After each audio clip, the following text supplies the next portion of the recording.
Hello everyone, welcome back to TAF IAS Academy. So let us start our today's discussion. First news article paranga. Yes, this is what is today's headlines. US Supreme Court halts Trump's sweeping tariffs. So உங்களுக்கே தெரியும் including I'm sorry guys. Okay. உங்களுக்கே தெரியும் including India நமக்கு mister Trump வந்து tariffs வந்து நிறைய போட்டிருப்பாங்க. Reciprocal tariffs especially S 50% இருந்தது. இப்போ கூட நமக்கு இன்டரீம் அக்ரிமெண்ட்டில் 18% குறைக்க போகிறதாகவும் அண்ட் ஆல்சோ அது இன்னும் வந்து நடைமுறைக்கு வரணும் அப்படிங்கிறதாகவும் நம்ம ரீசெண்டாக நியூஸில் பார்த்துட்டு இருந்தோம் இல்லையா. பட் ஆக்சுவலி சுப்ரீம் கோர்ட் அந்த ரெசிப்ரோக்கல் டேரிஃபையே வந்து நல்லிஃபை பண்ணிட்டாங்க. லைக் அது வந்து செல்லாது, பிரசிடெண்ட்டுக்கு அதாவது எக்ஸிக்யூட்டிவ்க்கு இந்த மாதிரி டேரிஃப்ஸ் போடுறதுக்கான பவர்ஸ் வந்து இல்லை அப்படின்னு சொல்லி ஜட்ஜ்மெண்ட் வந்து கொடுத்துருக்காங்க. ஓகே, ஒன்லி காங்கிரஸ் அங்கே இருக்கு இல்லையா பார்லிமெண்ட், ஸோ அவங்களுக்கு தான் வந்துட்டு இந்த பவர் இருக்குது. Congress has power to impose taxes including tariffs அப்படின்னு சொல்லியிருக்காங்க. First of all tax and tariff different தெரியும்ல. Yes, difference between taxes and tariffs. Taxes அப்படிங்கிறது நமக்கு ஓவராலாக ஒரு இண்டிவிஜுவல் பே பண்ணுற வரியாக இருக்கலாம், இல்லை ஒரு பிஸ்னஸ் பே பண்ணுற வரியாக இருக்கலாம், எல்லாமே இன்க்ளூட் ஆகுது. பட் டேரிஃப்ஸ் அப்படிங்கிறது இன்டர்நேஷ்னல் ட்ரேட் ரிலேட்டட். இப்போ ஒரு குட்ஸ் இம்போர்ட்டோ எக்ஸ்போர்ட்டோ பண்ணுறோம் அப்படின்னா அந்த குட்ஸ் வந்து இம்போர்ட் பண்ணுறோம் இல்லையா இந்த கண்ட்ரிக்குள்ளே மேஜராக, அதுக்கு மேலே விதிக்கப்படுறதா டேரிஃப்ஸ். ஓகே, ஸோ இந்த மேஜர் டிஃப்ரென்ஸ் நீங்கள் தெரிஞ்சுக்கோங்க. ஸோ இங்கே என்ன நியூஸ் கொடுத்துட்டாங்க judgment, only Congress has power to impose taxes including tariffs அப்படின்னு. நமக்கு வந்து எமர்ஜென்சி பவர்ஸ் லால தான் மிஸ்டர் ட்ரம்ப் வந்து இந்த லாஸை வந்து கொண்டு வந்திருப்பார், இந்த டேரிஃப்ஸை வந்து இம்போஸ் பண்ணியிருப்பார். என்ன சொல்லியிருப்பார் அப்படின்னு பார்த்தீங்கன்னா, நான் வந்து ட்ரேட் டெஃபிசிட்டை அட்ரஸ் பண்ணுறதுக்காகவும் எமர்ஜென்சி சிச்சுவேஷன்னாலையும் தான் இந்த டேரிஃப்ஸ் வந்து நான் வந்து இம்போஸ் பண்ணேன் அப்படின்னு சொல்லியிருப்பார். ட்ரேட் டெஃபிசிட் உங்களுக்கே தெரியும், நமக்கு வந்து இன்க்ளூடிங் இந்தியா அவர் என்ன சொல்லியிருப்பார், நமக்கும் இந்தியாவுக்கும் நிறைய, அதாவது யூஎஸ்க்கும் இந்தியாவுக்கும் நிறைய ட்ரேட் டெஃபிசிட் இருக்குது, அதனால தான் நான் வந்து, அதாவது இந்தியன் ப்ராடக்ட்ஸு யூஎஸ் தான் நிறைய இம்போர்ட் பண்ணுது, பட் இந்தியாவில் வந்து யூஎஸ் ப்ராடக்ட்ஸ் அவ்வளோவா இல்லை, ஸோ நம்ம தான் வந்து ட்ரேட் டெஃபிசிட்டை ஃபேஸ் பண்ணுறோம் அப்படின்னு சொல்லியே வந்துட்டு டேரிஃப்ஸ் வந்து அதிகமாக இம்போஸ் பண்ணியிருப்பார். அதுவும் எந்த லாக்கு கீழே, எமர்ஜென்சி பவர்ஸ் லா. அதை தான் இப்போ வந்து நமக்கு சுப்ரீம் கோர்ட் வந்து நலிஃபை பண்ணியிருக்காங்க. அப்போ இந்தியாவுக்கு வந்து இந்த லாஸ் எல்லாம் வந்து இதுவாகுமா அப்படின்னு கேட்டிங்கன்னா அது வந்து அப்படியே தான் இருக்கும். அண்ட் ஆல்ரெடி ட்ரேட் டீலில் நமக்கு குறைச்சிட்டாங்க இல்லையா, ஸோ அதில் வந்து எந்த சேஞ்சஸும் இருக்காது. ஸோ ட்ரேட் டீல் படி குறைச்சது தான். அந்த இன்ட்ரீம் அக்ரிமெண்ட்டில் மென்ஷன் பண்ணியிருக்கிறதுல எந்த விதமான மாற்றமும் இல்லை அப்படின்னு சொல்லியிருக்காங்க. அண்ட் ஆல்சோ இது பத்தாதுன்னு, சரி நீங்கள் எமர்ஜென்சி கீழே, எமர்ஜென்சி பவர்ஸ் அந்த லாஸ்க்கு கீழே தானே என்னை வந்து நீங்கள் டேரிஃப் இம்போஸ் பண்ணக்கூடாதுன்னு சொல்கிறீங்க, நான் வந்து ஓவராலாக டெம்பரரியாக ஒரு 10% global tariff under trade act of 1974 வந்து போடுறேன், இம்போஸ் பண்ணுறேன் அப்படின்னு சொல்லிட்டு நமக்கு மிஸ்டர் ட்ரம்ப் வந்து ஒரு 10% டேரிஃப் இப்போ ரீசெண்டாக இம்போஸ் பண்ணியிருக்காங்க. ஓகே, அண்ட் நமக்கு இந்த டேரிஃப் சிஸ்டம் இம்போஸ் பண்ணி நிறைய கம்பெனிஸ் இன்க்ளூடிங் அந்த காஸ்கோலாம் ஃபேமஸ், எஸ் ஃபேமஸான பிஸ்னஸ் ஃபார்ம் இல்லையா, வெல் நோன், அந்த ஃபார்ம்லாம் கூட நிறையா வந்து டேக்ஸஸ் பே பண்ணியிருக்காங்க. அதுவே ஆல்மோஸ்ட் அந்த டேக்ஸ் கலெக்ஷன் பார்த்தீங்கன்னா $133 பில்லியன். ஸோ இப்போ வந்து அந்த அமௌண்ட் எல்லாம் ரீஃபண்ட் கேட்டுட்டு இந்த கம்பெனிஸ் எல்லாம் வந்துட்டு அகெயின் கோர்ட்டை வந்து அப்ரோச் பண்ணியிருக்காங்க. ஸோ இது ரிலேட்டடான நியூஸ் வந்து நம்ம ஃபர்தராக ஃபாலோ பண்ணி பார்க்கலாம். பட் ஆஸ் ஆஃப் நவ் இதுதான் அப்டேட். ஓகே, மிஸ்டர் ட்ரம்ப் எதுக்காக வந்து இந்த டேரிஃப்ஸ் கொண்டு வந்தார், எந்த லாக் அடிப்படையில் கொண்டு வந்தார், அது வந்து செல்லாது, only Congress has powers to impose taxes அப்படின்னு சொல்லியிருக்காங்க. Okay, so that's all about this. And yes, இதனுடைய மேஜர் இம்பேக்ட் நமக்கு எங்கே தெரியும், ஆட்டோமேட்டிக்காக நமக்கு it affects global trade dynamics. Because இந்த ட்ரேட் டேரிஃப்ஸ்லாம் imposed on not only India, right, நிறையா கண்ட்ரீஸில் எந்தெந்த கண்ட்ரீஸ் வந்து யூஎஸோட வந்து நமக்கு ட்ரேடிங் வர்த்தகம் செஞ்சுட்டு இருக்காங்களோ எல்லார் மேலேயும் இம்போஸ் பண்ணியிருந்தார். ஸோ அதனால் குளோபல் ட்ரேட் டைனமிக்ஸ் இப்போ கம்ப்ளீட்டாக அஃபெக்ட் ஆக போகுது. Then again India US trade relations கண்டிப்பாக ஒரு சின்ன சேஞ்சஸ்க்கு வந்து கொண்டாடும். Then highlights limits of executive power in economic policy. So executive பவரோட லிமிட் வந்து இவ்வளோதான் அப்படிங்கிறத நமக்கு வந்து அகெயின் ஜுடிஷியரி வந்து இன்டர்ஃபியர் பண்ணி நமக்கு வந்து சொல்கிறாங்க. ஸோ அங்கேயுமே செப்பரேஷன் ஆஃப் பவர்ஸ் எப்படி ஒர்க் ஆகுதுன்னு பாருங்கள். லிமிட்டேஷன் ஆஃப் எக்ஸிக்யூட்டிவ் பவரை ஹைலைட் பண்ணி சொல்லுது இந்த ஒரு இன்சிடெண்ட். ஓகே, ஸோ நெக்ஸ்ட்டு நமக்கு இது வந்து editorial article February 21, that is today, is what? International Mother Language Day. உலக தாய்மொழி தினம். ஓகே, ஸோ இது ரிலேட்டடான ஒரு ஆர்டிக்கல் தான் இது. இது நமக்கு யார் எழுதியிருக்கான்னு பார்த்தீங்கன்னா, UNESCO regional office for south Asia இருக்காங்க இல்லையா, அதனுடைய டிரெக்டர் டிம் கர்டிஸ் அவங்க எழுதியிருக்காங்க. ஓகே, அண்ட் இது நமக்கு பாருங்கள், சிலபஸ் மேப்பிங் GS1ல salient features of Indian society, diversity of India. ஏன்னா என்னது, India is a multilingual society, கரெக்டா? ஸோ நமக்கு இது GS1ல டைவர்சிட்டி salient featuresலையும் கவர் ஆகும்.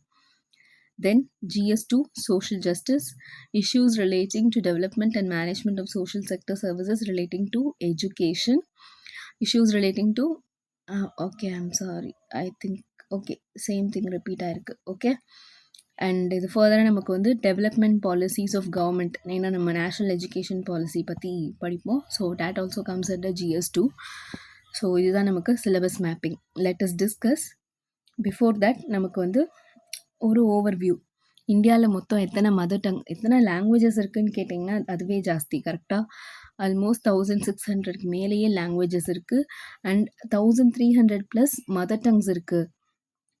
தாய்மொழிகள் அது மட்டுமே இந்தியாவில் அவ்வளோ இருக்குது. அதில் நமக்கு as per 2011 constitutionally recognised languages எத்தனை இருக்குது அப்படின்னு பார்த்தீங்கன்னா 121. அண்ட் இந்த ஆத்தரே என்ன சொல்கிறாங்க அப்படின்னா, இவ்வளோ டைவர்சிட்டி, இவ்வளோ டைவர்ஸ் லாங்குவேஜஸ் இருக்கிறது வந்து நமக்கு வந்து national strength, it showcases our strength அப்படின்றத சொல்கிறாங்க. Okay, linguistic diversity is equal to national strength அப்படிங்கிறது. அண்ட் இப்போ ஏதாவது ஒரு லாங்குவேஜ் லாஸ் ஆகுது அப்படின்னா that is equal to loss of cultural and knowledge systems. ஏன் அப்படின்னா, இப்போ ஒரு லாங்குவேஜ்னு எடுத்துக்கிட்டிங்கன்னா அந்த லாங்குவேஜ் வந்து it showcases the knowledge system existed at that point of time. இப்போ நமக்கு பெஸ்ட் எக்ஸாம்பிளே நம்ம தமிழ் லாங்குவேஜை எடுத்துக்கலாம், கரெக்டாக? இப்போ தமிழ் லாங்குவேஜ் மூலமாக தமிழர்களுடைய வாழ்க்கை முறைன்னு ஒன்று இருக்குது, நம்ம பேசுகிறோம் இல்லையா? தமிழர்களுடைய அறிவுன்னு ஒன்று பேசுகிறோம் இல்லையா? ஸோ அதுதான். So culture and knowledge system அந்த லாங்குவேஜை அடிப்படையாக கொண்டு டெவலப் ஆகுது. இப்போ அந்த லாங்குவேஜ் அழிஞ்சு போகுது, ஒரு லாங்குவேஜ் வந்து நம்ம இழக்கிறோம் அப்படின்னா நம்ம அது எல்லாத்தையும் சேர்த்து தான் இழக்கிறோம். அந்த லாங்குவேஜ் மூலமாக வந்த கல்ச்சர், அது மூலமாக நமக்கு கிடைச்ச நாலேஜ் எல்லாத்தையும் தான் நம்ம வந்து இழக்கிறோம். ஓகே, ஸோ அதுதான் இங்கே வந்து மென்ஷன் பண்ணியிருக்காங்க. அண்ட் இது வந்து நமக்கு இந்த வருஷத்துக்கான தீமே என்னன்னு பார்த்தீங்கன்னா, wait let me show you. Okay, so youth voices on multilingual education, இதுதான் வந்துட்டு நமக்கு இந்த வருஷத்துக்கான யுனெஸ்கோவுடைய, அதாவது இன்டர்நேஷ்னல் மதர் லாங்குவேஜ் டேயோடைய theme, youth voices on multilingual education. Okay, so young people அவங்களுடைய மல்டிபிள் ஐடென்டிட்டிஸ், எந்த அளவுக்கு அவங்களுடைய லாங்குவேஜஸ் இம்பார்ட்டண்ட் அப்படிங்கிறது தான் இந்த வருஷம் வந்து இந்த தீம் எடுத்திருக்காங்க. ஓகே, அண்ட் யுனெஸ்கோ இது ரிலேட்டடாக என்ன பண்ணுறாங்க அப்படின்னு பார்த்தீங்கன்னா, they are trying to promote mother tongue based multilingual education. Okay, so என்னது MTBMLE, mother tongue based multilingual education, அதாவது தாய்மொழி வழி கல்வி. அதாவது தாய்மொழியை அடிப்படையாக கொண்டு நம்ம மற்ற லாங்குவேஜில் இருக்கக்கூடியதை நம்ம கற்றுக்க போகிறோம். ஓகே, ஸோ இதுக்கு பெஸ்ட்டு வந்து நம்ம சில்ட்ரன் தான். Children learn best in a language they understand. இது வந்து to start with from school. இதில் மேஜராக டிஸ்கஸ் பண்ணியிருக்கிறது ஸ்கூல் எஜுகேஷன் பற்றி தான். ஓகே, ஸோ எந்த அளவுக்கு சில்ட்ரனுக்கு அவங்களுடைய மதர் டங்கில் டீச் பண்ண வேண்டியது இம்பார்ட்டண்ட் அப்படிங்கிறத இந்த ஆர்டிக்கலில் சொல்லியிருக்காங்க. Okay, it enhances literacy and numeracy, it enhances confidence, it enhances identity and participation. இது எல்லாமே நம்மளும் கடந்து தான் வந்திருப்போம், கரெக்டாக? ஸ்கூலில் வந்துட்டு இங்கிலீஷில் மேம் ஏதாவது திடீர்னு நம்மக்கிட்ட கொஸ்டின் கேட்குறாங்க மிஸ் அப்படின்னா நம்ம அமைதியாக இருப்போம், எதுவுமே பேச மாட்டோம். ஆனால் அதுவே அவங்க ஒரு வார்த்தை அடுத்து வந்து தமிழில் என்னப்பா சொல்லுப்பா, நீ என்ன நினைக்கிற, நீ பேசு, இதுக்கு உனக்கு ஆன்சர் தெரியுமா, ஏதோ ஒரு வார்த்தை தமிழில் அவங்க எடுத்து கொடுக்கும்போது அதுக்கப்புறம் நமக்கே ஒரு கான்ஃபிடென்ஸ் வரும். நம்மளுக்கே வந்து அந்த ஒரு ஒன்னஸ் ஃபீலிங் ஆஃப் ஒன்னஸ் வந்து க்ரியேட் ஆகும், கரெக்டாக? அவங்க நம்ம பாஷை பேசுகிறாங்க, நம்ம லாங்குவேஜ் பேசுகிறாங்க, we identify with them. So அது அந்த identity and participation and that confidence இது எல்லாமே என்ஹான்ஸ் ஆகும். இது ரெண்டும் என்ஹான்ஸ் ஆச்சு அப்படின்னாலே நம்மளுடைய லேர்னிங் ஸ்கில்ஸ், லிட்ரஸி, நியூமரசி கற்றுக்கிறதுக்கான எல்லா ஸ்கில்ஸுமே டெவலப் ஆகும். Okay. So naturally education quality improves when identity is respected. அதுதான் சிம்பிளா. இப்போ ஒரு ட்ரைபல் கம்யூனிட்டிலேருந்து ஒரு ஸ்டூடெண்ட் வரான் அப்படின்னா, அவனோட லாங்குவேஜில் அவனுக்கு வந்து அங்கே அவன் படிக்கிறது இருக்குது அப்படிங்கிறப்போ, அவனுக்கு வந்து ரொம்ப அவன் வந்து லைக் அவனோட ஐடென்டிட்டி ரெஸ்பெக்ட் பண்ணுறாங்க அப்படிங்கிறத உணருவான். அப்போ அவன் கற்றுக்கிறதுங்கிறதும் ரொம்ப குவாலிட்டி இம்ப்ரூவ் ஆகி கற்றுக்குருவான் அப்படிங்கிறது. Okay.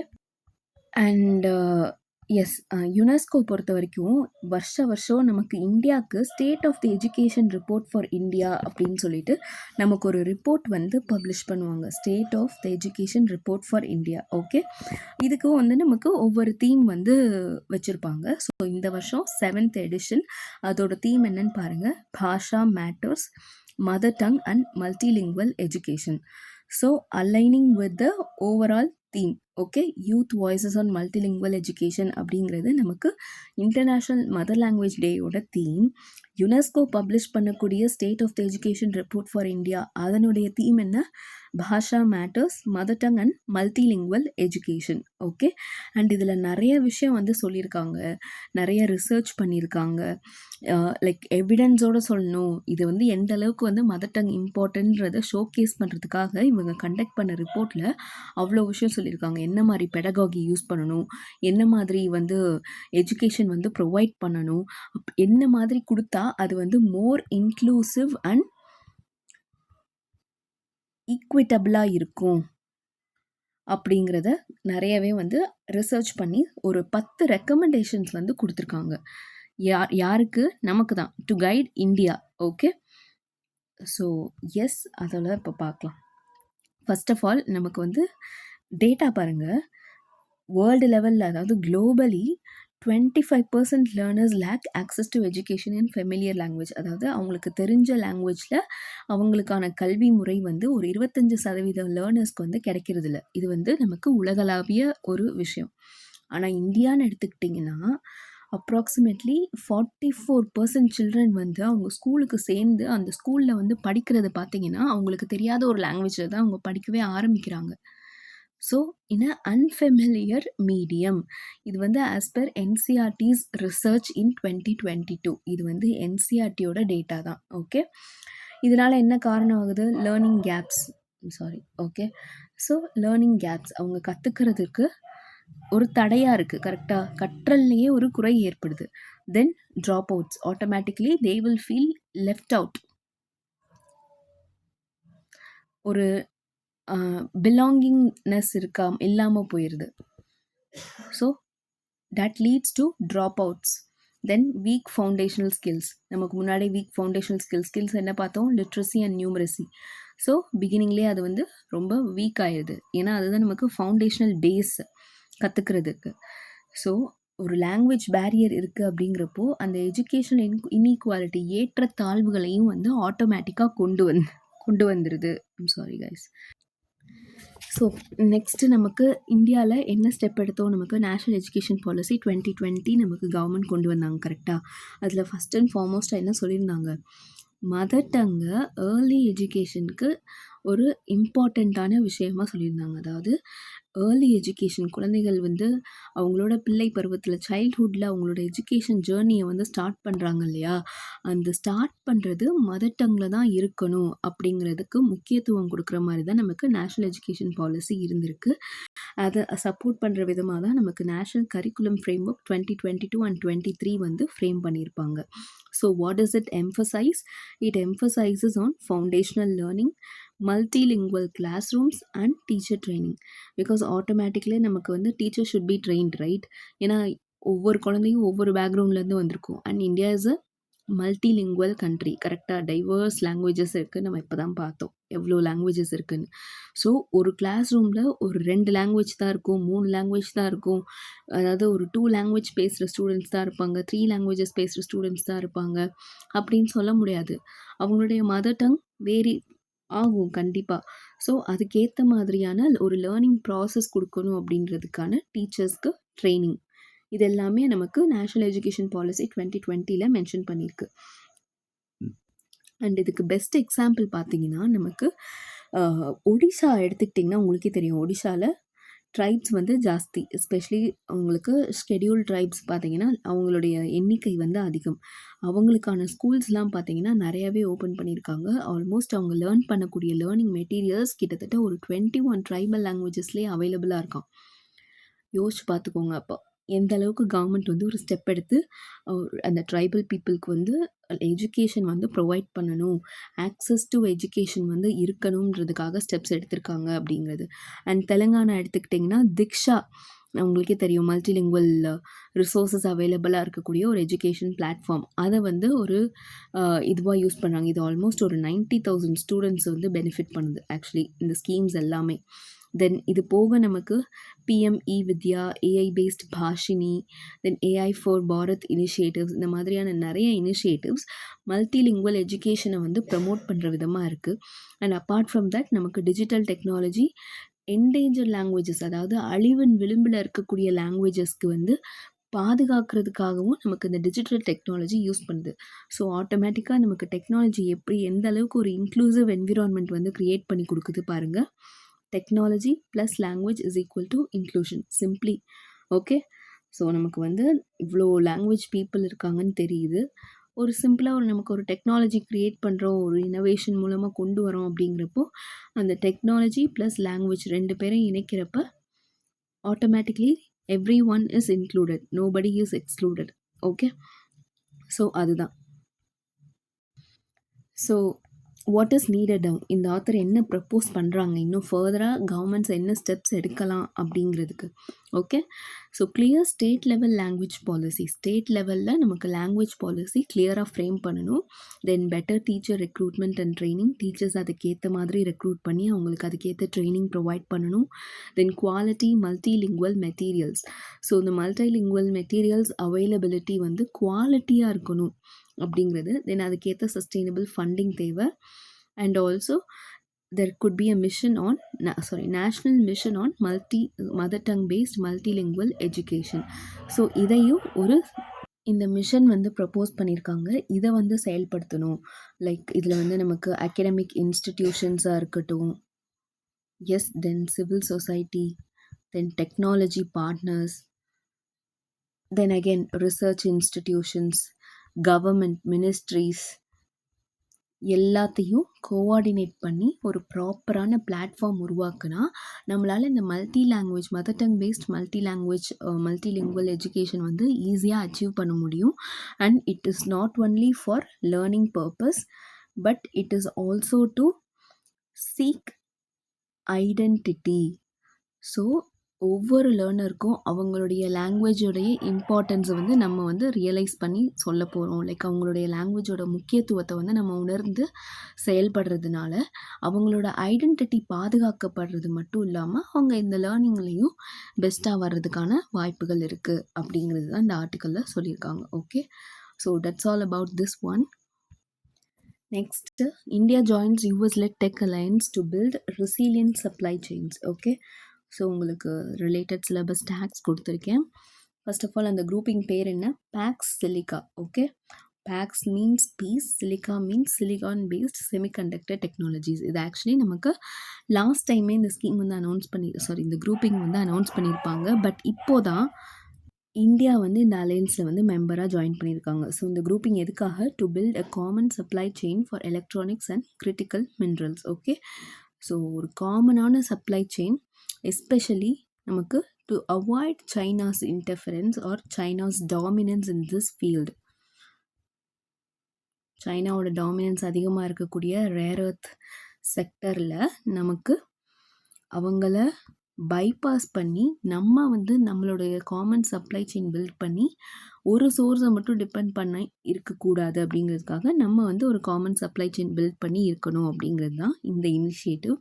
So US, India, Canada, Japan, South Korea, EU, Australia, Netherlands, Singapore எல்லாமே மெம்பர்ஸ் தான். India has recently joined. Okay, and எதுக்காக? Yes, global supply chains highly concentrated in one area, that is China. So China dominates rare earth elements, critical mineral processing ரெண்டுலேயுமே சைனாவோட dominance அதிகமாக இருக்குது. And சடனாக China என்ன பண்ணுறாங்க? எக்ஸ்போர்ட்டை வந்து லிமிட் பண்ணுறாங்க. ஸோ அது வந்து மற்ற கண்ட்ரீஸை பாதிக்குது. கரெக்டாக? ஸோ அதிலிருந்து அவாய்ட் பண்ணி நம்ம அவங்கள பைபாஸ் பண்ணணும் அப்படிங்கிறதுக்காக தான் வந்துட்டு இந்த அலையன்ஸ் வந்து ஃபார்ம் பண்ணியிருக்காங்க. So economic coercion and weaponized interdependence risks இது வந்து சைனாவை தான் ரெஃபர் பண்ணுது.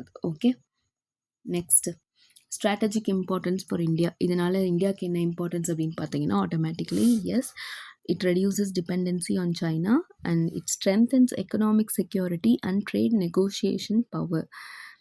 எஸ் நம்மளுடைய எக்கனாமிக் செக்யூரிட்டியை ஸ்ட்ரென்தன் பண்ணுறதுக்கு அண்ட் ஆல்சோ நம்மளுடைய ட்ரேட் நெகோஷியேட்டிங் பவரை இன்னும் ஃபர்தராக இன்க்ரீஸ் பண்ணி கொடுக்கும். And it also aligns with our own schemes, our own policies of making in India semiconductor push. ஏன்னா நமக்குமே இந்தியா செமிகண்டக்டர் மிஷன் இருக்குது கரெக்டாக, அதுக்கான ஒரு புஷ்ஷாக இருக்கும். Then critical minerals strategy, national critical minerals mission கூட நமக்கு இருக்குது. Okay, so it boost India's global tech footprint. So automatically it becomes important. This grouping is important for India. So yes, next PAC pulls up government for slow implementation of Sankalp scheme.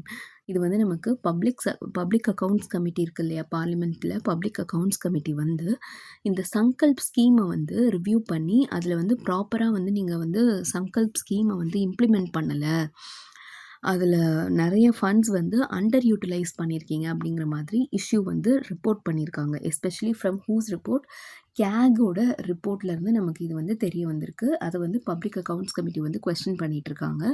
So we will have an overview about Sankalp scheme. Sankalp skill acquisition and knowledge awareness for livelihood promotion. Okay, so we are talking about skills here. அப்போ எந்த ministry கீழே வரும்?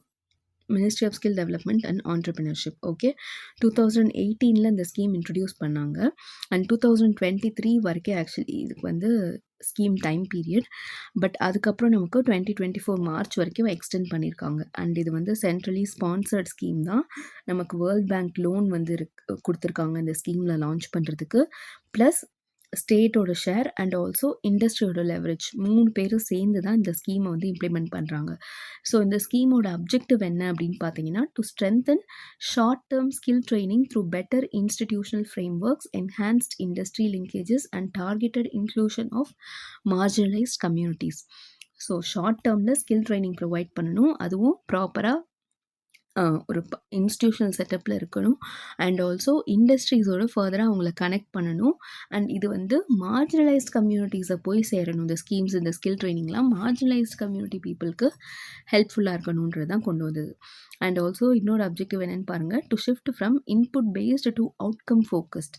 Input based இல்லாமல் outcome focused training கொடுக்கணும். அதாவது இப்போ அவங்க அந்த ஸ்கில்லை வந்து கற்றுக்குறாங்க அப்படின்னா அது ஆக்சுவலி அவங்களுக்கு ஒரு வாழ்வாதாரமாக அமையணும். அதுதான் ஆக்சுவல் லைவ்லிஹுட் ஆப்பர்ச்சுனிட்டிஸ் க்ரியேட் பண்ணி தரணும். It should lead to actual livelihood opportunities. அதுதான் வந்துட்டு இதனுடைய அப்ஜெக்டிவ். அண்ட் எஸ், இப்போ இருக்கிற இஷ்யூ என்னது, underutilization of funds and lack of monitoring mechanisms. So ஒரு சென்ட்ரல் பாடி வந்து இந்த ஸ்கீமோட இம்ப்ளிமெண்டேஷனை மானிட்டர் பண்ணலை அப்படின்னு சொல்லிட்டு நமக்கு பப்ளிக் அக்கௌண்ட்ஸ் கமிட்டி வந்துட்டு கொஸ்டின் பண்ணிட்டு இருக்காங்க. So as of now this is an update. இதுக்கப்புறம் நம்ம ஃபாலோ பண்ணி இதில் இந்த ஸ்கீமை ஃபர்தராக அகெயின் எக்ஸ்டெண்ட் பண்ணுறாங்களா, திருப்பி வந்து இந்த ஃபண்ட்ஸ் எல்லாம் எப்படி யூஸ் பண்ண போகிறாங்க அப்படிங்கிறத நம்ம ஃபாலோ பண்ணி பார்க்கலாம். Okay, next net FDI into India negative for 4th straight month. So உங்களுக்கு நியூஸோட ஜிஸ்ட்டு தான் நான் இங்கே கொடுத்துருக்கேன். எஃப்டிஐ ஃபாரின் டைரக்ட் இன்வெஸ்ட்மெண்ட் வந்து நெட் எஃப்டிஐ பார்த்தீங்கன்னா நமக்கு வந்து நெகட்டிவாக இருக்குது. அதுவும் 4th consecutive month. பாருங்கள், டிசம்பர்லேருந்து இப்போ நமக்கு பிப்ரவரி வரைக்குமே இது வந்து நெகட்டிவ் ஸ்டேட்டஸில் இருக்குது. Reaching -$1.6 billion. இதில் என்னன்னு பார்த்தீங்கன்னா கிராஸ் இன்ஃப்ளோஸ் வந்து $8.6 billion. இது வந்து 5-month ஹை. புரியுதா? ஃபாரின் டைரக்ட் இன்வெஸ்ட்மெண்ட்டுன்றது என்னது, வெளிநாட்டிலேருந்து நம்ம நாட்டில் இன்வெஸ்ட் பண்ணுறது தான் ஃபாரின் டைரக்ட் இன்வெஸ்ட்மெண்ட். இதில் அந்த பேரடாக்ஸ் பாருங்கள், கிராஸ் இன்ஃப்ளோஸ் 5 மாத ஹையாக இருக்குது. இப்போ இதுதான் நம்ம கண்ட்ரினா மொத்தமாக நமக்கு உள்ளே வந்த தொகை பார்த்தீங்கன்னா $8.6 billion. பட் அதை தாண்டி நமக்கு நிறையா வெளியவும் போயிருக்கு. எதனால்? Repatriation and disinvestments by foreign companies. Foreign companies அவங்க இந்தியாவில் போட்ட முதல்ல எடுத்துகிட்டு போகிறது. அண்ட் ஆல்சோ நம்ம இந்தியன் கம்பெனிஸ் வெளிநாட்டில் இன்வெஸ்ட் பண்ணுறது அவுட்வர்ட் எஃப்டிஐ இது ரெண்டும் அதிகமாக இருக்குது. அதாவது நமக்கு இந்தியாக்குள்ளே வந்த தொகை வந்து $8.6 பில்லியன். பட் அதை தாண்டி நமக்கு வெளியே போன தொகை 2.7 அண்ட் ஆல்சோ இங்கே ஒரு 7.5. ஸோ எவ்வளோன்னு பாருங்கள், கிட்டத்தட்ட 10.2. ஸோ 8.6. ஸோ நெகட்டிவா 1.6 நெகட்டிவ். எஸ். ஸோ $1.6 பில்லியன் நமக்கு நெகட்டிவாக இருக்குது. ஸோ நெகட்டிவ் எஃப்டிஐ தான் இந்த மாதத்துக்கும் ரெக்கார்ட் ஆயிருக்கு. And it is also 4th consecutive month, 4th straight month. So இதில் வந்து நமக்கு எந்தெந்த செக்டார்லாம் இது பண்ணுதுன்னு பார்த்தீங்கன்னா, டாப் சோர்ஸ் கண்ட்ரீஸ் எந்தெந்த கண்ட்ரீஸ்லாம் நம்ம கண்ட்ரீஸில் இன்வெஸ்ட் பண்ணுறாங்க அப்படின்னு பார்த்தீங்கன்னா, சிங்கப்பூர், நெதர்லாண்ட்ஸ், மொரீஷியஸ், ஆல்மோஸ்ட் ஒரு 80% மேலே இன்ஃப்ளோஸ் வந்து இந்தந்த கண்ட்ரீஸோட கம்பெனிஸ்டன் தான் வருது. இதே இது ரெசிபியன் எந்தெந்த செக்டார்ஸ் பர்டிகுலராக இந்த கண்ட்ரீஸ்லாம் எந்தெந்த செக்டார்ஸை மேஜராக ஃபோக்கஸ் பண்ணுறாங்கன்னா, first and foremost transport and manufacturing, and then computer services, and then electricity and energy, generation, distribution, transmission எல்லாத்துலேயுமே வந்துட்டு நமக்கு எஃப்டிஐ இன்வெஸ்ட்மெண்ட் வந்து இருக்குது. அண்ட் நமக்கு destinations for Indian outward FDI நம்ம இந்தியன்ஸ் வந்து எங்கே இன்வெஸ்ட் பண்ணுறாங்க ஃபாரினில் அப்ராட்லன்னு பார்த்தீங்கன்னா, Singapore, US, UAE, UK and Netherlands.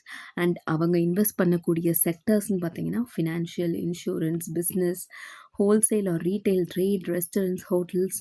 S, இதுவே நிறைய பார்க்குறோமா, நம்ம ஃபாரின் கண்ட்ரீஸில் நிறைய பேர் வந்து ஹோல்சேல் அண்ட் ரீட்டைல் ட்ரேட் பண்ணுறது, தென் ரெஸ்டாரண்ட்ஸ் அண்ட் ஹோட்டல்ஸில் இன்வெஸ்ட் பண்ணுறது பார்க்குறோமா நம்ம. ஸோ அதுதான் இந்த நம்ம இந்தியன்ஸ் வந்து வெளிநாட்டில் எந்தெந்த செக்டார்ஸ்லலாம் இன்வெஸ்ட் பண்ணுறாங்க அப்படிங்கிறது. ஓகே, ஸோ நமக்கு இதுதான் உள்ளே வந்தது 8.6. பட் இந்த மாதிரி வெளியே போன தொகை அதை விட ஜாஸ்தி. அதனால் நமக்கு வந்து மொத்தமாக நம்ம நெகட்டிவில் இருக்கோம். ஓகே, தென் இப்போது difference between FDI and FII. Okay, FDI உங்களுக்கே தெரியும், foreign direct investment, and FBI foreign portfolio investment. So ஒரு கம்பெனி, ஒரு ஃபாரின் கம்பெனி வந்து ஒரு ஃபாரின் கம்பெனி மோர் தென் 10% ஸ்டேக் வந்துட்டு அந்த கம்பெனியில் நமக்கு டொமஸ்டிக்காக ஒரு கம்பெனியில் வந்து இன்வெஸ்ட் பண்ணுறாங்க அப்படின்னா அது வந்து எஃப்டிஐ. இல்லை அது வந்து லெஸ் தென் 10%, அதுவும் ஸ்டாக்ஸ் அண்ட் பாண்ட்ஸ் மூலியமாக தான் அப்படின்னா அது வந்து எஃபிஐ. ஓகே, அண்ட் இதில் வந்து கண்ட்ரோல்னு பார்த்தீங்கன்னா, இந்த மோர் தென் 10% ஸ்டேக் வச்சுருக்காங்க இல்லையா, அவங்களுக்கு ஒரு மேனேஜ்மெண்ட் கண்ட்ரோல் ஒரு சர்டன் லெவல் வரைக்கும் கிடைக்கும். அண்ட் ஆல்சோ ஓட்டிங் பவர், இது ரெண்டுமே அந்த எஃப்டிஐ மோர் தென் 10% ஸ்டேக் இன்வெஸ்ட் பண்ணுறவங்களுக்கு இருக்குது. லெஸ் தென் 10% இன்வெஸ்ட் பண்ணுறவங்களுக்கு எந்த விதமான டிரெக்ட் கண்ட்ரோலும் கிடையாது.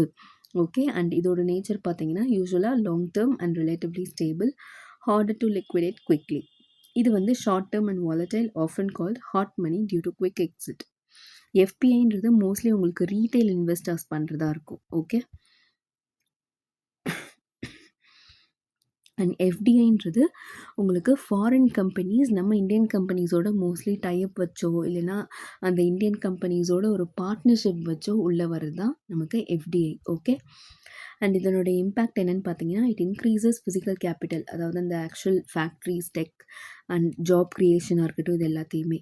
ஆனால் இதோட இம்பேக்ட் என்னென்னு பார்த்தீங்கன்னா, லிக்விடிட்டி வந்து கேபிட்டல் மார்க்கெட்டில் இன்க்ரீஸ் ஆகும், டிக்ரீஸ் ஆகும். ஏன்னா இதுவுமே நம்ம பார்த்துருக்கோம், திடீர்னு மார்க்கெட் ஷாக், திடீர்னு வந்துட்டு இந்த மாதிரி அந்நிய முதலீடுகள் வந்து குறைஞ்சிருச்சு, அந்நிய முதலீடுகள் வந்து வெளியேறிடுச்சு, முதலீட்டாளர்கள் வந்து அவங்களோட பணத்தை வந்து எடுத்துகிட்டு போயிட்டாங்க அப்படிங்கிறது எல்லாமே நமக்கு இந்த கேஸில் நடக்கக்கூடிய ஒன்று. அண்ட் இதோட ரெகுலேஷன் பார்த்திங்கன்னா நமக்கு FDI policy and FEMA, foreign exchange management act, அது மூலமாகவும் நடக்குது. அண்ட் இதனுடைய ரெகுலேஷன் பார்த்திங்கன்னா நமக்கு SEBI, securities exchange board of India, FPI regulations மூலமாக நடக்குது. அண்ட் இந்த என்ட்ரி ரூட்ஸ் அப்படின்னு பார்த்தீங்கன்னா 2 இருக்குது. ஒன்று வந்து ஆட்டோமேட்டிக், இன்னொன்று வந்து கவர்மெண்ட் ரூட். அதாவது நமக்கு நிறைய செக்டார்ஸ் இருக்குது இல்லையா, இப்போ மேனுஃபேக்சரிங் எடுத்துக்கிட்டிங்கன்னா உங்களுக்கு டெக்ஸ்டைல் இருக்குது, தென் நமக்கு ஈவன் அக்ரி செக்டார் இருக்குது, தென் சர்வீஸ் செக்டார் நிறையா இருக்குது. ஸோ இந்த மாதிரி ஒவ்வொரு செக்டார்ஸ்லேயும் அந்தந்த ஆட்டோமொபைல் செக்டார் இருக்குது. எஸ், இப்போ அந்த ஃபாரின் கம்பெனிஸ் நம்ம இந்தியன் கம்பெனிஸில் இந்த ஒரு ஆட்டோமொபைல் செக்டாரில் இன்வெஸ்ட் பண்ணுறாங்கன்னா ஒன்று ஆட்டோமேட்டிக்காக வரலாம், ஓகே. அண்ட் ஒரு சில செக்டார்ஸ் பார்த்தீங்கன்னா, டிரெக்ட்டா கவர்மெண்ட் கிட்ட இருக்கும். கவர்மெண்ட் பெர்மிஷனோட தான் அந்த செக்டார்ல நம்ம வந்து உள்ள வர முடியும். ஃபார் எக்ஸாம்பிள் டிஃபென்ஸ் செக்டார் அப்படின்னு வச்சுக்கோங்களேன். அதுக்கு வந்து ஆட்டோமேட்டிக் ரூட்ல வர முடியாது. கவர்மெண்ட் ரூட் மூலமா தான் வர முடியும். ஸோ இதுதான் 2 ரூட் இருக்கு. Entry route. ஒண்ணு வந்து ஆட்டோமேட்டிக், இன்னொன்னு வந்து government. Okay. So that's the difference between FDI and FII. Okay. Next government announces 7 additional measures under export promotion mission. Okay. So export promotion mission scheme பற்றி first பார்த்துடலாம். இது வந்து நமக்கு மினிஸ்ட்ரி ஆஃப் காமர்ஸ் அண்ட் இண்டஸ்ட்ரியோடைய flagship initiative. எதுக்காக? நம்மளுடைய இந்தியாவை வந்து ஒரு குளோபல் எக்ஸ்போர்ட் ஹப்பாக மாற்றணும் அப்படிங்கிறதுக்காக ஒரு ஸ்கீம் கொண்டு வந்தது. நமக்கு அக்டோபர் 2025 அப்ரூவ் பண்ணி ஆல்மோஸ்ட் ஒரு 25,000 crore வந்து ஒரு 6 years ப்ராஜெக்டாக இதுக்கு வந்து இன்வெஸ்ட் பண்ணியிருக்காங்க. மெயின் அப்ஜெக்டிவ் என்ன? மர்கண்டைஸ் எக்ஸ்போர்ட்ஸில் இந்தியாவோட கோல் வந்து டு ரீச் $1 trillion. அதை வந்து ரீச் பண்ணுறதுக்காக. ஓகே. அண்ட் ஆல்சோ நமக்கு சர்வீஸ் எக்ஸ்போர்ட்லேயும் 1 trillion ரீச் பண்ணுறதுக்கு 2030. ஸோ இதுதான் நம்ம வச்சுருக்கக்கூடிய டார்கெட். அண்ட் இதில் மேஜராக நம்ம ஃபோக்கஸ் பண்ணக்கூடிய குரூப் யாருன்னா MSMEs, first time exporters and women let enterprises. இவங்களுக்கெல்லாம் அந்த எக்ஸ்போர்ட் பண்ணுறதா அதாவது அவங்க பண்ணக்கூடிய பிஸ்னஸை வந்து ஒரு ஃபாரின் லெவலுக்கு அப்ராட் லெவலுக்கு எடுத்துகிட்டு போகணும் அப்படிங்கிறதுக்காக கொண்டு வந்தது தான் அந்த export promotion mission. Okay. So மேஜராக ஃபோக்கஸ் பண்ணக்கூடிய மேஜர் ஃபோக்கஸ் குரூப்ஸ் யார் யார்? MSMEs, first time exporters and women let enterprises. And it also aims to decentralize exports by developing districts as export hubs. Districts ஒவ்வொரு டிஸ்ட்ரிக்டையும் export ஹப்பாக promote பண்ணணும் அப்படிங்கிறது இதோடைய major objective. Okay. So இப்போ இந்த ஸ்கீமில் ரீசண்டாக 7 புது விஷயத்தை வந்து நம்ம மினிஸ்டர் ஃபார் காமர்ஸ் வந்து அனௌன்ஸ் பண்ணியிருக்காங்க. அண்ட் பொதுவாகவே இந்த மிஷனில் பேசிக்காகவே 2 சப்ஸ்கீம்ஸ் இருக்குது. ஒன்று வந்து Niryat Protsahan financial enablers and another one is Niryat Disha ecosystem support. Okay. So இதில் என்னென்ன கொண்டு வந்திருக்காங்கன்றது தான் இது. ஃபர்ஸ்ட் ஒன் வந்து டிரெக்ட் காமர்ஸ் கிரெடிட் ஃபெசிலிட்டி கொண்டு வந்திருக்காங்க. ஸோ ஃபர்ஸ்ட் வந்து ஒர்க்கிங் கேபிட்டல் வந்து டிஜிட்டல் எக்ஸ்போர்ட்டர்ஸ்க்கு almost up to 50 lakh 90% guarantee கவரேஜோடு ப்ரொவைட் பண்ணுறது. And next inventory credit facility, அதாவது நமக்கு அப்ராடில் வேர் ஹவுஸ் ஃபெசிலிட்டி, அதுக்கு up to 5 crore at 75% guarantee coverage. இதுவுமே நமக்கு இன்ட்ரெஸ்ட் சப்வென்ஷன் ஸ்கீமில் நமக்கு 2.75% வந்து கவர் ஆயிரும். தென் சப்போர்ட் ஃபார் ஆல்டர்னேட்டிவ் ட்ரேட், இதுலேயும் நமக்கு இன்ட்ரெஸ்ட் சப்வென்ஷன் வந்து ப்ரொவைட் பண்ணுறாங்க. தென் எமர்ஜிங் எக்ஸ்போர்ட் ஆப்பர்ச்சுனிட்டிஸ், நமக்கு வந்து ஒரு ரிஸ்கியான மார்க்கெட் அந்த என்ட்ரியாக இருக்கட்டும், அதில் வந்து எந்த அளவுக்கு ரிஸ்க்கை குறைக்க முடியும். So shared risk mechanisms provide பண்ணுறது, இது வந்து நமக்கு வந்து ஒரு மெஷராக இன்ட்ரடியூஸ் பண்ணியிருக்காங்க. இது எல்லாமே நமக்கு ஃபினான்ஷியல் லெவலில் நமக்கு அந்த எக்ஸ்போர்ட்டில் ஈடுபடுறாங்க இல்லையா, அது எம்எஸ்எம்இயோ இல்லை அது ஒரு விமன் லெட் என்டர்பிரைஸோ, ஸோ அவங்களுக்கு ஃபினான்ஷியல் லெவலில் எந்த அளவுக்கு சப்போர்ட் பண்ண முடியுமோ அதுக்கு. தென் ஈகோசிஸ்டம் சப்போர்ட், இது வந்து ஃபஸ்ட்டு வந்து trade regulations accreditation and compliance enablement. Okay. இதில் வந்து நமக்கு ஒரு 60 to 75% ஆஃப் காஸ்ட் வந்து நமக்கு இன்டர்நேஷ்னல் டெஸ்டிங் அண்ட் சர்டிஃபிகேஷன்ஸில் ரீஇம்பர்ஸ் பண்ணுற மாதிரி கொடுத்துருக்காங்க. அண்ட் தென் ஃப்ளோ அப்படிங்கிறது facilitating logistics, Overseas warehousing and fulfilment. இதில் வந்து நமக்கு ஓவர்சீஸ், அதாவது அப்ராடில் வந்து வேர் ஹவுஸ் எஸ்டாப்ளிஷ் பண்ணுறதுக்கு, தென் இன்ஃப்ராஸ்ட்ரக்சர் வந்து க்ரியேட் பண்ணுறதுக்கு எல்லாத்துக்குமேயான ப்ராஜெக்ட் காஸ்ட்டில் வந்து எவ்வளோ கொடுக்குறாங்க அப்படிங்கிறது. Then lift logistics interventions for freight and transport, இது வந்து நமக்கு ஃப்ரைட் எக்ஸ்பென்சஸில் எந்த அளவுக்கு ரீஇம்பர்ஸ்மெண்ட், ஆல்மோஸ்ட் ஒரு 30% ஃப்ரைட் எக்ஸ்பென்சஸ் வந்து ரீஇம்பர்ஸ் பண்ணிக்கலாம். ஸோ இந்த மாதிரி நிறைய மெஷர்ஸ் நமக்கு எக்ஸ்போர்ட்டை ப்ரமோட் பண்ணுறதுக்காக ஆல்ரெடி இன்ட்ரடியூஸ் பண்ண எக்ஸ்போர்ட் ப்ரமோஷன் மிஷனில் இந்த ஒரு 7 மெஷர் வந்து கொண்டு வந்திருக்காங்க. ஓகே. ஸோ இது எல்லாமே நமக்கு எக்ஸ்போர்ட்டர்ஸ்க்கு சப்போர்ட் பண்ணுற விதமாக கொண்டு வந்திருக்கிறது தான் ரொம்ப ரொம்ப ரொம்ப ரொம்ப இம்பார்ட்டண்ட் அண்ட் ரொம்ப ரொம்ப ரொம்ப ரொம்ப useful for these exporters. Okay. Next news பாருங்கள். Core sector growth slows to 4% in January, cast shadow on IIP. So நமக்கு வந்து கோர் செக்டார்னு ஒன்று இருக்குது. Then index of industrial production அப்படின்னு இந்த 2 டேட்டா இருக்குது. இது வந்து உங்களுக்கு பியூர்லி ப்ரிலிம்ஸ் பேஸிஸில் அண்டர்ஸ்டாண்டிங்காக தான் சொல்கிறேன். ஸோ இது 2லேயுமே உங்களுக்கு வந்து கொஸ்டின்ஸ் வந்து நிறைய கேட்பாங்க. கோர் செக்டாரில் எதெல்லாம் கவர் ஆகும், இண்டெக்ஸ் ஆஃப் இண்டஸ்ட்ரியல் ப்ரொடக்ஷனில் எதெல்லாம் கவர் ஆகும். First core sector. அது என்ன கோர் அப்படின்னு பார்த்தீங்கன்னா, அந்த இப்போ நம்மளே யூபிஎஸ்சி ப்ரிப்பரேஷன் எடுத்துக்கிட்டால் கோர் சப்ஜெக்ட்னு சொல்லிட்டு history, economics, geography, then what polity சொல்கிறோம் இல்லையா, அதெல்லாம் தான் கோர் சப்ஜெக்ட்ஸ். மற்றபடி என்விரான்மெண்ட், சயின்ஸு, கரண்ட் அஃபேர்ஸ் இதெல்லாம் நம்ம அடுத்து ஃபர்தராக படிக்கக்கூடியது. ஃபஸ்ட்டு வந்து இந்த 4 கோர் சப்ஜெக்டை வந்து நம்ம பண்ணணும். இதில் ஸ்கோர் பண்ணாலே நம்மளோட மார்க்ஸ் வந்து ஹையாக வந்து கொடுக்கும் அப்படின்னு சொல்கிறோம்ல. அது மாதிரி இந்தியாவுடைய க்ரோத்தோ இல்லை இந்தியாவுடைய ஃபாலோ இந்த கோர் செக்டார்ஸோடைய க்ரோத்தை வச்சு நம்ம ஈஸியாக அனலைஸ் பண்ணிடலாம். அதை தான் வந்துட்டு கோர் செக்டார் அப்படின்னு சொல்லுவோம். ஓகே, ஸோ இது நம்ம கம்பேரிட்டிவாக ஈஸியாக படிச்சிடலாம். First index of 8 core industries, இதுலேயும் 8 இருக்குது. And index of industrial production. Okay, so என்னென்ன செக்டார் கவர் ஆகுது அப்படின்னு பாருங்கள். கோல், crude oil sector, natural gas, refinery products, fertilizers, steel, cement, electricity. ஒரு 8 செக்டர். இது எல்லாமே நமக்கு இந்தியாவுடைய கோர் செக்டர். அண்ட் இங்கே ஐஐபியில் மேஜராக பார்க்க போகிறது mining, manufacturing, electricity. Okay, and இதோடைய வெயிட்டேஜ்னு பார்த்தீங்கன்னா 40% ஐஐபியோடைய வெயிட்டேஜ் வந்து இதில் இருக்குது. ஐஐபியில் ஒரு 40% வெயிட்டேஜ் வந்து கோர் செக்டார் வெயிட்டேஜ் தான்.